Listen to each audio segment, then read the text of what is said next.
Right, good morning, everybody. It's just after 7 o'clock. Have we all got caffeine? Yeah, are we all good?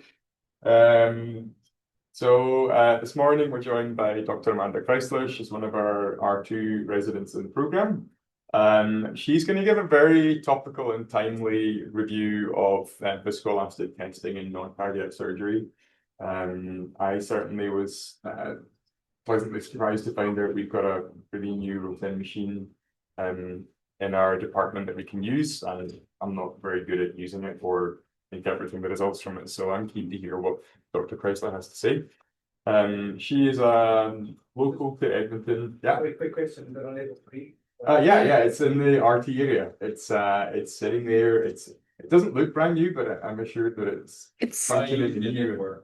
It works great. Yeah, it's technically been used by other departments, but brand-new machine. It's a little, but it's been tried and tested, and it's yeah, so we're good. Dr. Krysler is local to Edmonton. She did a pharmacology degree and master's before joining the MD program, and now she's stuck into our residency program, and she's here to stay. So without further ado, I'll hand over to Dr. Krysler. Thank you very much. All right, good morning, everybody. So today I'm going to be talking about the use of TEG and ROTEM, evidence and utility in non-cardiac surgery. I just wanted to thank Dr. Evan Ritchie for reviewing this presentation. It's super helpful considering that I haven't physically run a ROTEM assay before, so having somebody that does it for liver transplant has been very insightful for this presentation specifically. To meet the objectives, I'm going to start with just a brief overview of TEG and ROTEM technology. Then I'm going to compare it to the clotting test that we use today. And then I'll go over some evidence that we have in upcoming populations in non-cardiac surgery and then also in trauma. And then finally, I'll go over some summary limitations and then kind of applicability to our level 3 OR. So the current ASA guidelines for perioperative blood management actually currently recommend that we use viscoelastic assays like TEG and ROTEM when coagulation is suspected. So at our site, like it was pointed out, these point of care assays are currently available in cardiac surgery. And it used to be that we'd have to run a sample over to the MAHI in order to get a ROTEM back. But more recently, we have one in the level 3 OR. And then there's also one downstairs in the emergency department that's been used. I've heard both for a study like the Navigate trial, but also potentially you can kind of incorporate it into your trauma activations. So why is monitoring coagulation important? Well, obviously guidelines suggest a restricted transfusion strategy because transfusion is not without risk. It's associated with your complications such as TRALI, TACO, volume overload, sensitization, and infection risk. And it's also associated with systemic pressures, so increased costs and length of stay in the hospital and the ICU.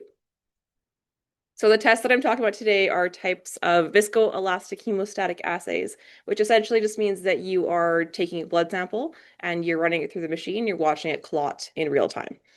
So I won't go into too much detail because I know most people here are semi-familiar, but for myself and others that need a bit of a refresher on what it is, I'll just go over some quick basics. So the tests that I'm going to focus on are ROTEM and TEG. ROTEM is the one that we have access to. They're whole blood point of care tests. So similar to your ABGs. The main difference is that the two of them is one part of the assay rotates for the pin for ROTEM and then the cup for TEG. And because they're giving you a clot in real time, you actually get a lot more information than our current coagulation tests, and they give you kind of a global clotting picture. So put simply, these assays capture the real-time interaction between the clotting cascades, platelets, fibrinogen, and you're essentially getting that stable clot. The difference between these tests and INR and PTT, which those specifically measure each of those pathways, which we learn when we learn about our clotting cascade. And then compared to fibrinogen and platelets, they actually look at how those interact and their functionality compared to just measuring the total amount of platelets or fibrinogen that you have. So the output could seem quite complex, and I will say when I was initially looking into this, it was quite overwhelming, especially because the numbers are different depending on the assay that you use. So TEG is on the top, and then ROTEM is on the bottom in this diagram.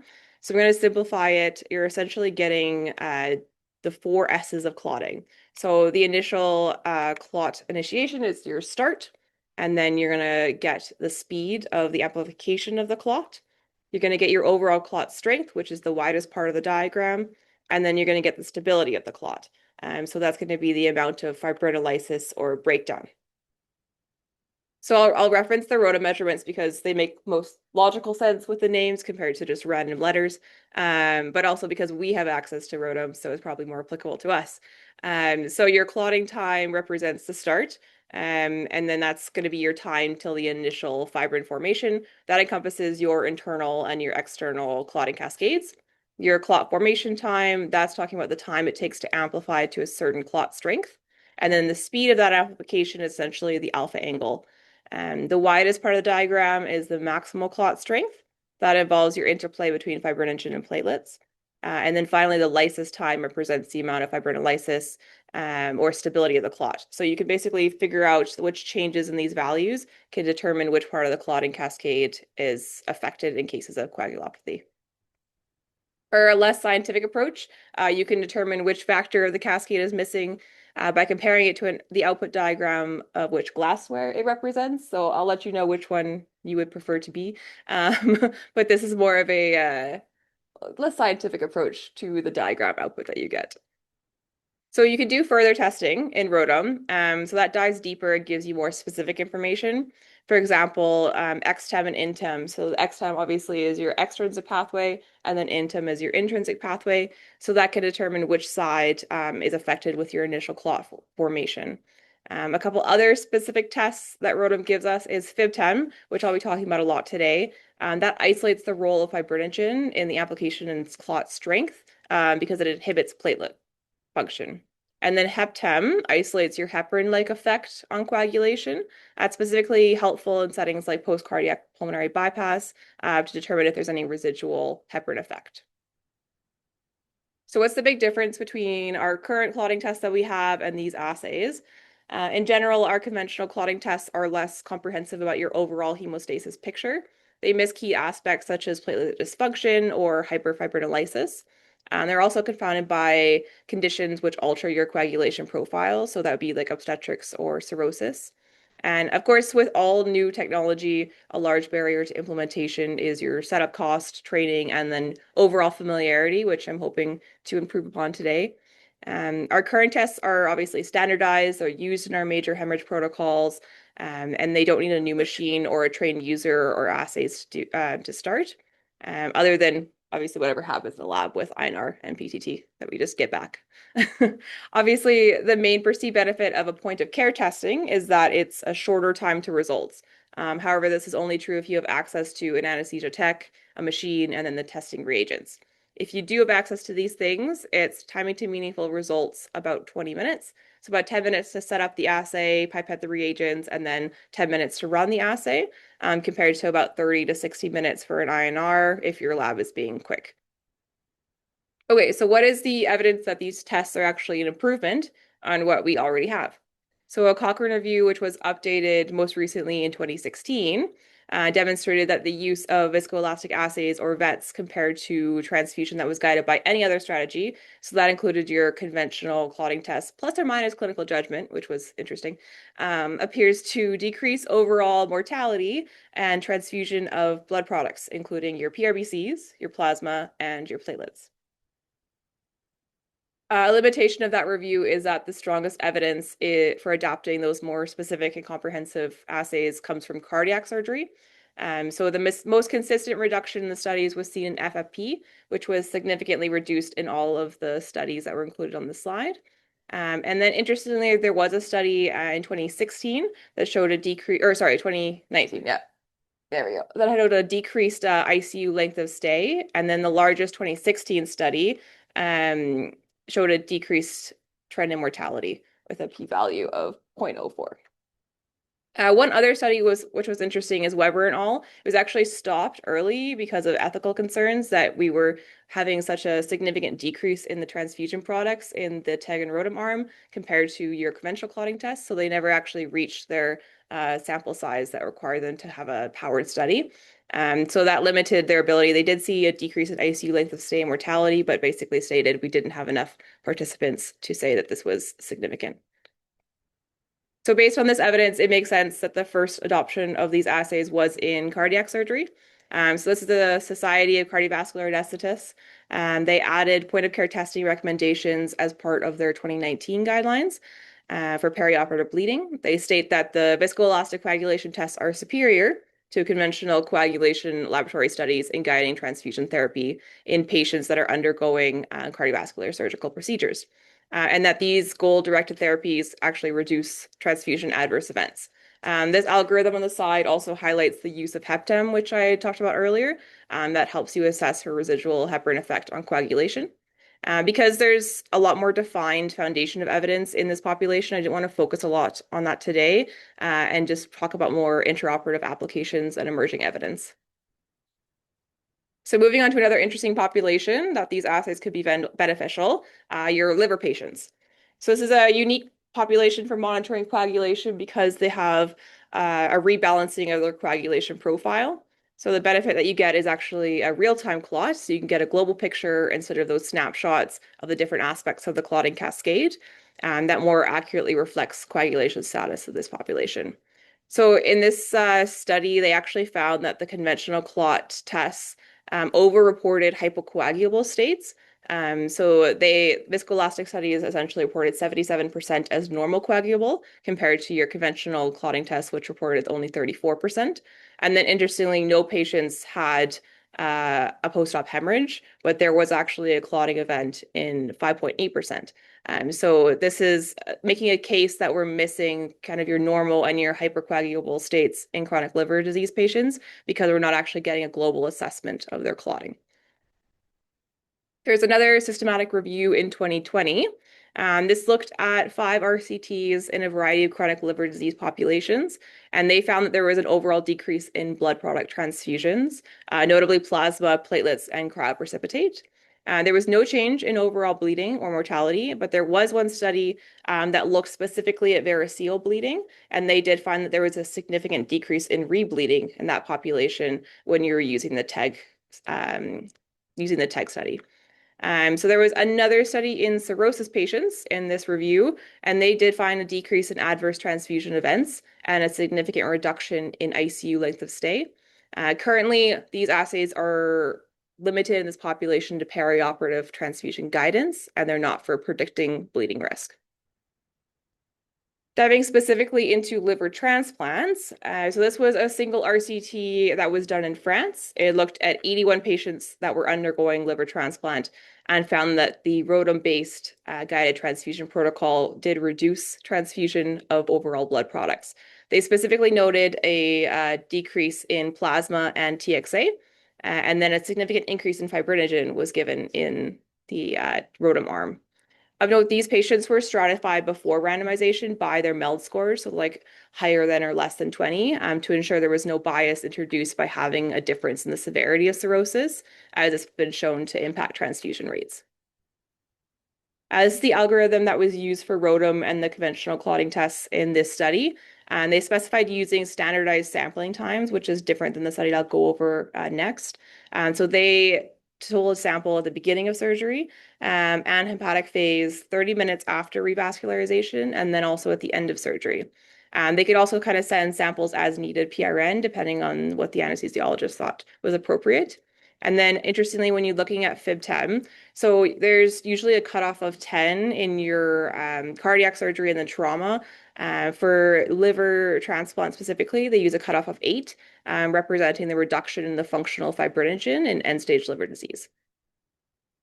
A more recent European study, this was in 2025, was looking at 59 adult liver transplant patients, and this demonstrated an improvement in both blood loss and transfusion amount after using viscoelastic testing. Interestingly, there was a significant decrease in intraoperative blood loss. However, this may be because there was improvements in the surgical technique or anesthetic technique because it was a before and after study. So timing is definitely a factor here. There was a reduction in transfusion of all blood products in the ROTEM arm, except for, again, an increase in fibrinogen administration, which is in keeping with the previous study. And that kind of highlights the advantages of using these assays to detect fibrinogen deficiencies. This is the algorithm that was used in this study. This is actually based on a collection of ROTEM algorithms that's developed by TEM Innovations out of Germany.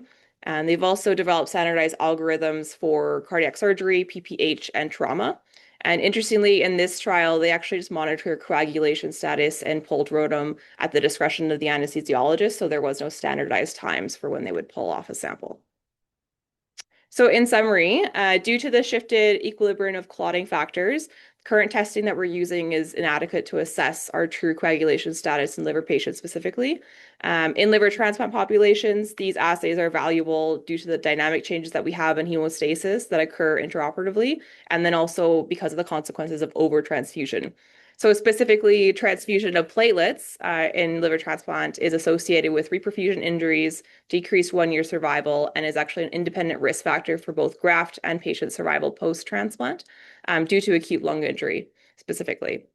Based on the current studies, there is evidence that using this lipotic care approach can reduce overall transfusion of products, and specifically in this patient population. And so as such, there is a recommendation in the European anesthesia guidelines, which makes sense considering that you'll notice there's a trend of most of these studies being done in Europe.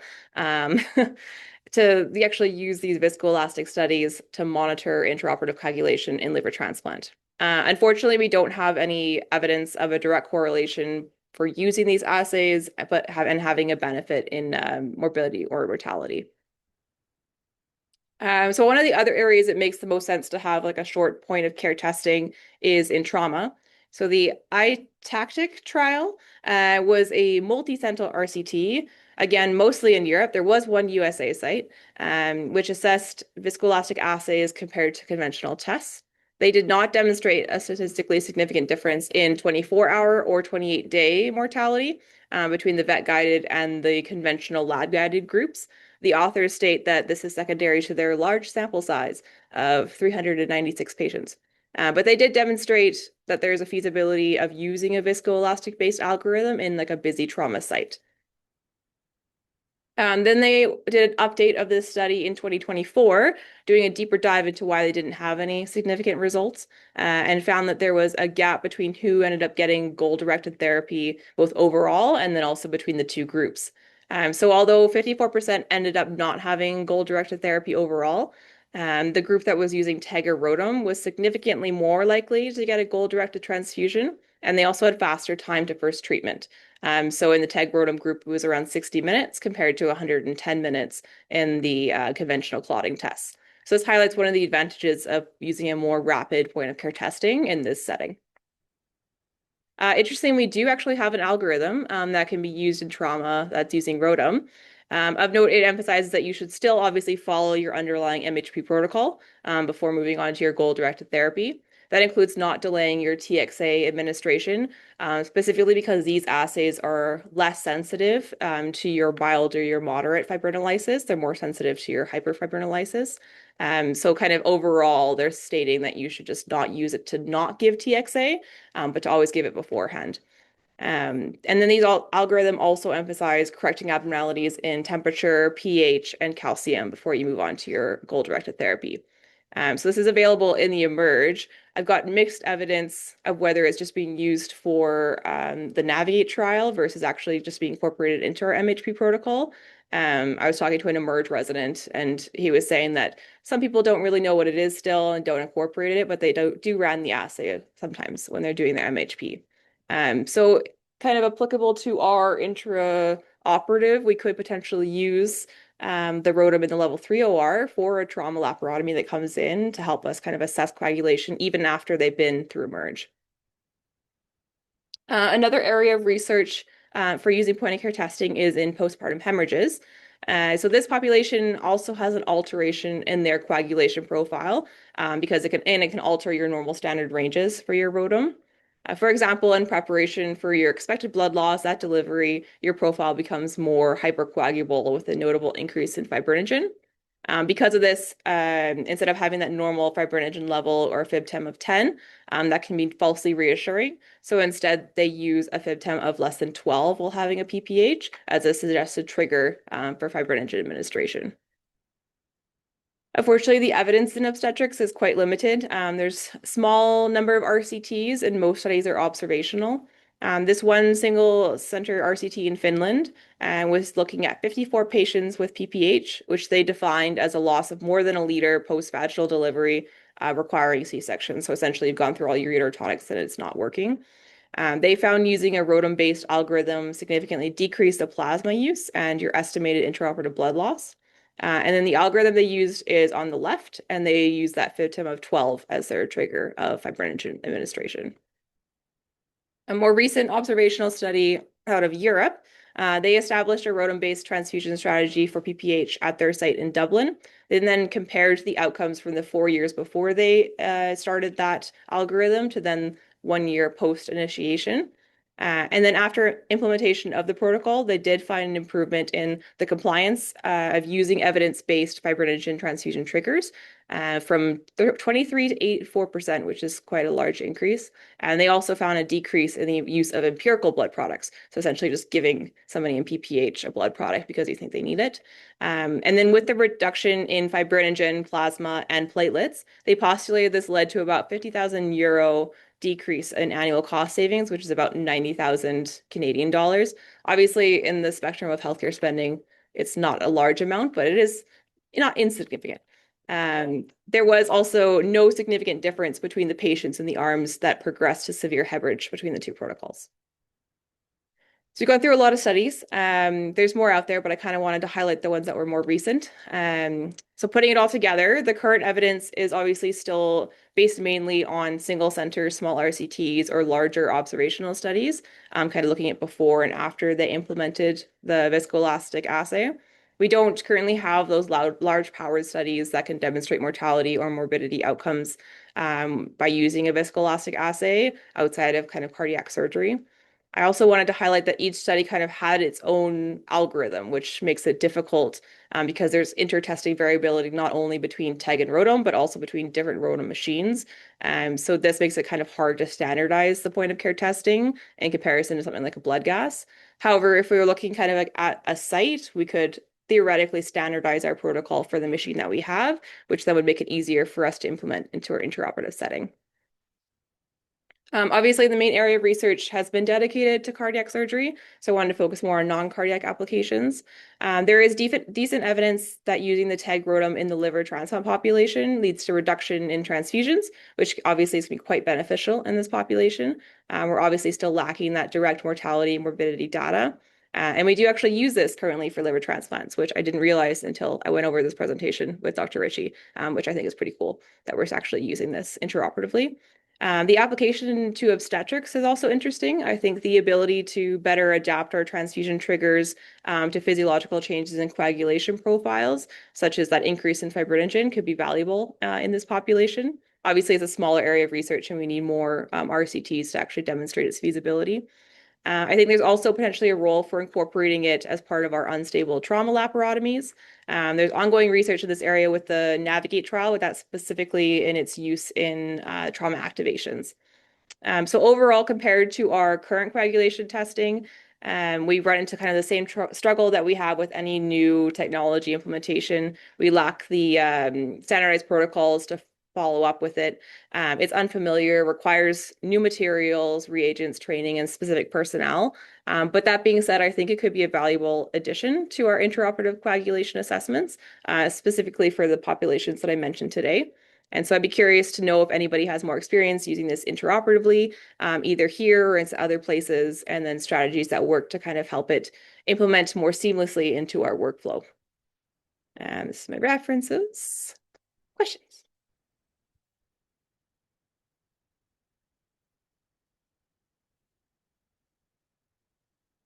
Hey. Was a machine on the table, Mm-hmm. wasn't being used. Okay. Why lost the machine? Now you go one. Nothing better. Nothing better. Actually, nothing national work because I'm into our careers as consultants. Doing their work with corporations and users, curious and so it's a learning curve. So that's what it is. So monkeys and sellers take you at the root in years, changing culture.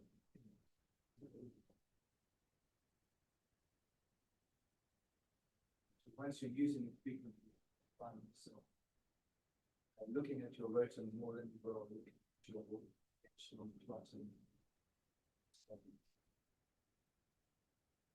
Really is up to you guys to use the machine. It's all familiar with it. 2 in the morning, 1 in the day, 1 in the morning. Then I'm going to be getting quite another machine now. Looking at it, just next iteration of the rotem. Interesting. Okay.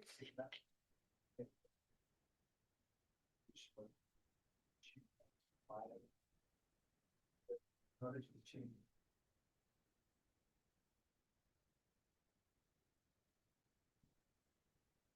So it's really good to know, actually. That yeah. Right.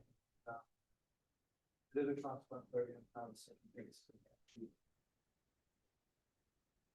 regional transplant. Reassuring more than. Yeah. It kind of confirms what you suspect, but now you've got numbers to back it up. Beyond that, you use it and you know what you're doing. Proves a working relationship. So you don't need to buy it.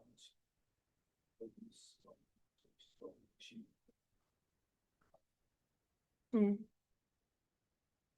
I want to know what the rotem looks like. Some understand the rotem. Hmm. They will trust us more.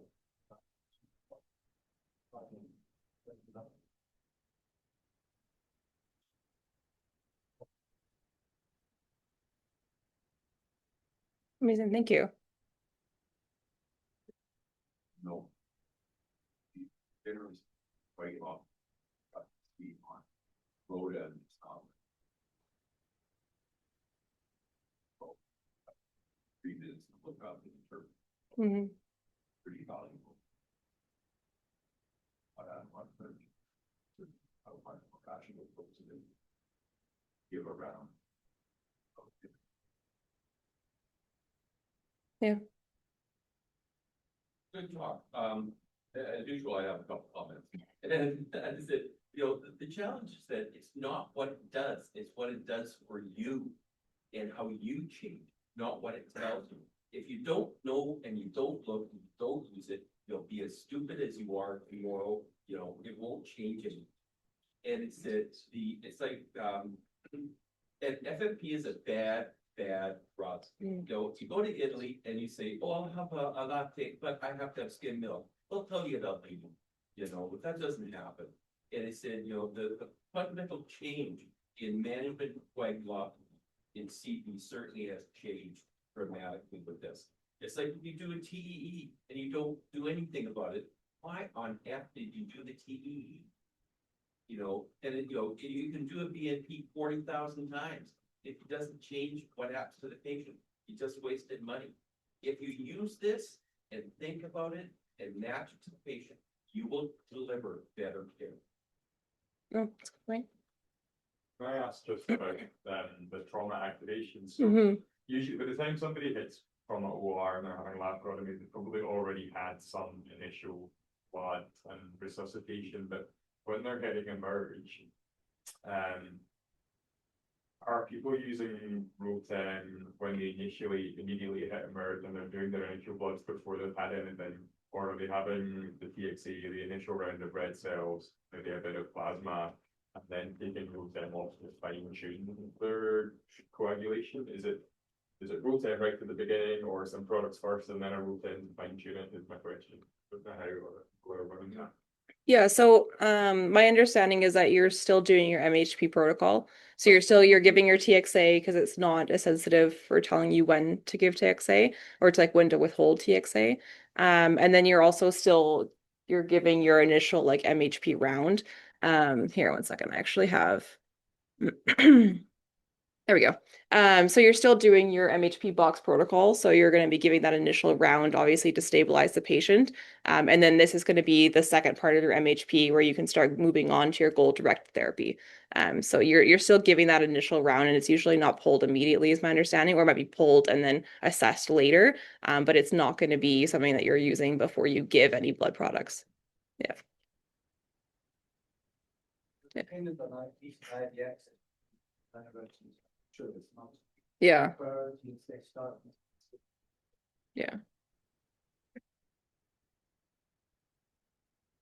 Get your information so quickly. If you want to know what your clotting time, wait a second. So once the resident went, you're gonna get that answer in like 5 minutes. Act on it. It's just allows you to just be From a practical point of view, so we had TEG at a hospital I used to work at, and you could log in on a computer and actually watch the TEG rates being generated in real time. Yeah, so because that was just you have to wait until you have the printout and then you can interpret it. But with the TEG, you could look and you could say, oh, it's already taken more than 4 minutes to come around. So therefore, I'm going to have to give this. because that's something that to the tech area. So we've tried that.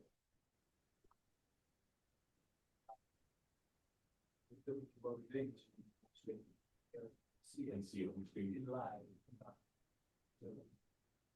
And often you'll know what you're expecting. Which will correlate. You know, in parallel with all of this widespread use of potential concentrated just makes our management work a lot precise. It's much easier once you build this culture to practice. Yeah.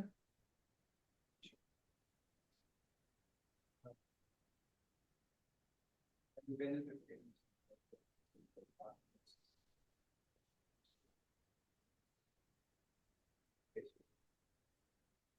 Yeah. I mean, thanks for the talk, appreciate it. When I did my cardiac, TEG was coming on, and I can understand using cardiac because some issues that can involve really bleeding, and it was functionally great use, bleeding itself. But I'm just curious why this technology hasn't spilled over into trauma as bad as cardiac.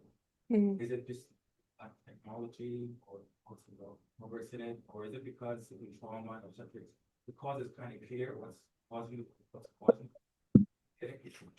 just bleeding itself, but is it I don't know why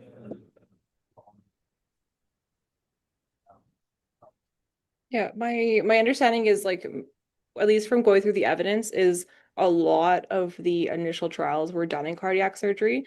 So I think it's an area where you have defined times where you need to like know the coagulation profile. You're in like a longer surgery that you need to actually potentially give products for versus like a faster paced like trauma or obstetrics. So the evidence is kind of lagging behind that initial assessment of cardiac surgery. Like that or the Cochrane review, there was one liver transplant study that was included, and there were 2 peds that were included, and that was it. The rest of it was all cardiac surgery.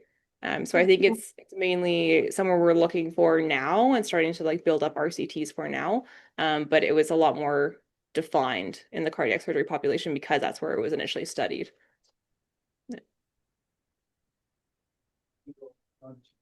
Yeah, I know people are like, it's new, but it's actually been around for, yeah. Yeah. Oh, interesting. Huh. Yeah. the question is why have they not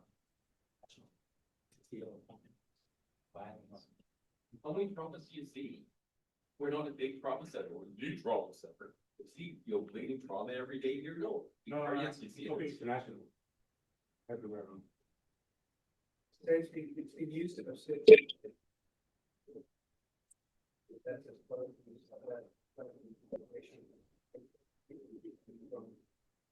the medicine back up is something more.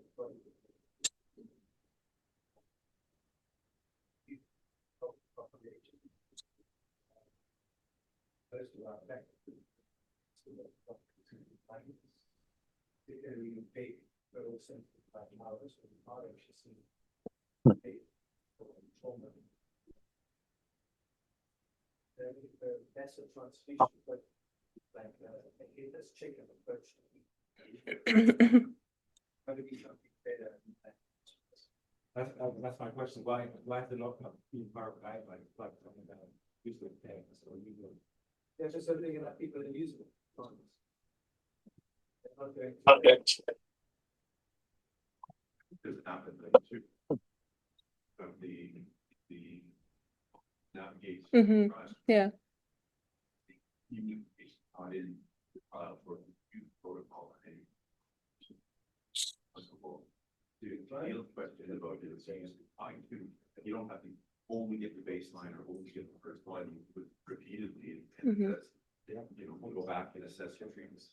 They're going to get something that I think that's actually probably a very good one.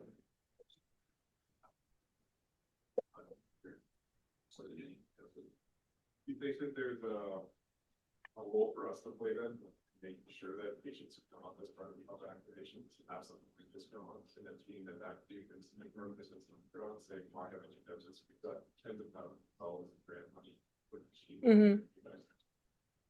Is there a so like an educational opportunity or like For sure. so we because we're the ones we're using the most often. This is the tail ready to go. Yeah. So I'm saying that you guys use it and demonstrate that you're establishing a culture of it. Mhm. The surgeons will pick it up.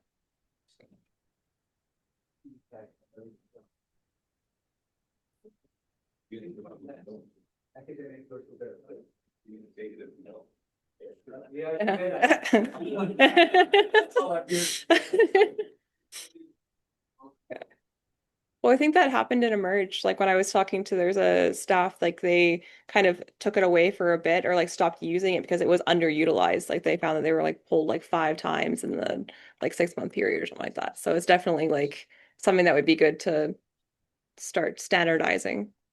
Yes, it's the point of care. None for that work. They keep it 4 or 5 costs related to this. I think the next thing to check on, but like that's more than that. So they're expensive, relatively expensive tests to run. They're not using it. They're also take it away. Certainly, every time we go and look for an update, see that they come back and every single aspect of our news. The next generation. That usage always involves some costs. Use it and demonstrate that you use it.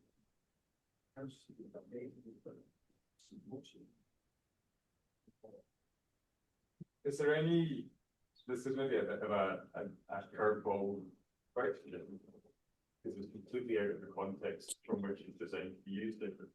Let's say you've got a patient on a DOAC or on coffee dog road, these on through the spinal, and they're notoriously difficult to know exactly where they're at. The guidelines are quite conservative about what you do with them. Is there ever been any studies or trials to say, yeah, if you take a sample and their TEG or the ROTEM is completely normal, then you're probably fine to do a spine?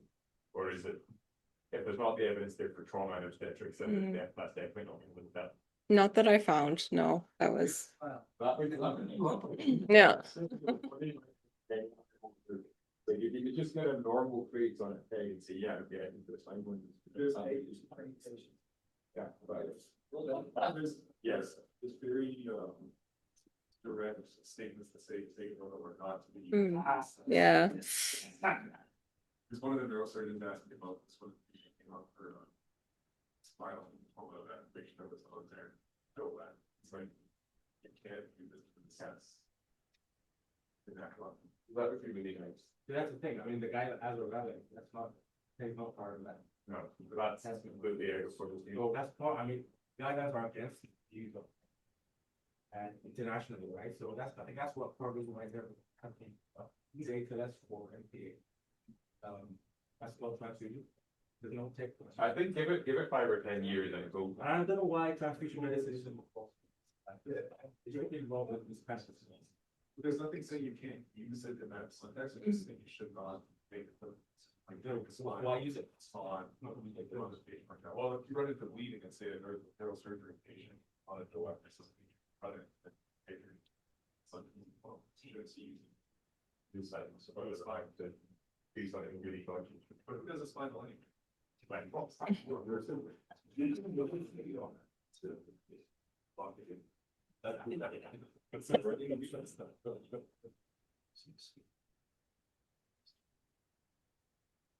Well, you have it set, right?